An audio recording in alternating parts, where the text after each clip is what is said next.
Hi, we are Group India and we are going to discuss about two behavioral finance biases, which are mental accounting bias and risk aversion bias.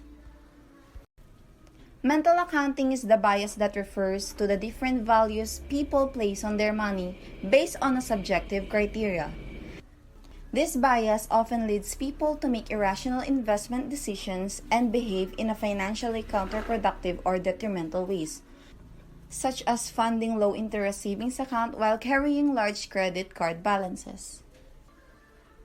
Mental accounting is developed by an economist and professor named Richard H. Taylor. He introduced mental accounting in his 1999 paper entitled Mental Accounting Matters. This paper pressed that individuals classify funds differently and therefore are prone to irrational decision-making in their spending and investment behavior.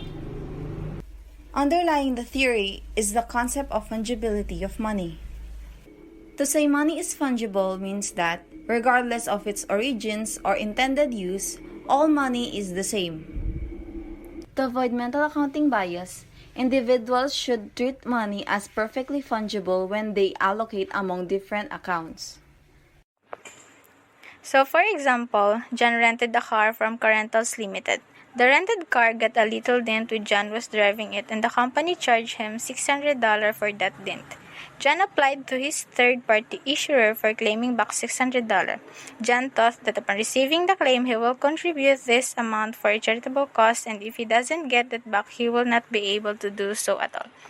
So, this means that John is not willing to absorb this loss and dip onto his main savings account.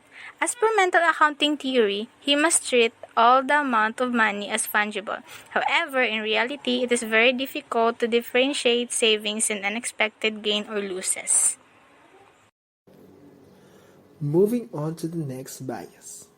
What kind of bias is this? The clue is regret. Here's the example situation.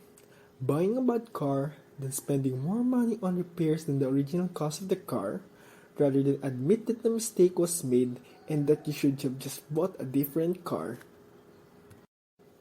This bias is called regret aversion bias. Investors do the same by not making trades or else holding on to losers for too long for fear of regret. So what is regret aversion bias? Is the result always negative? Can we avoid it? Created using Powtoon.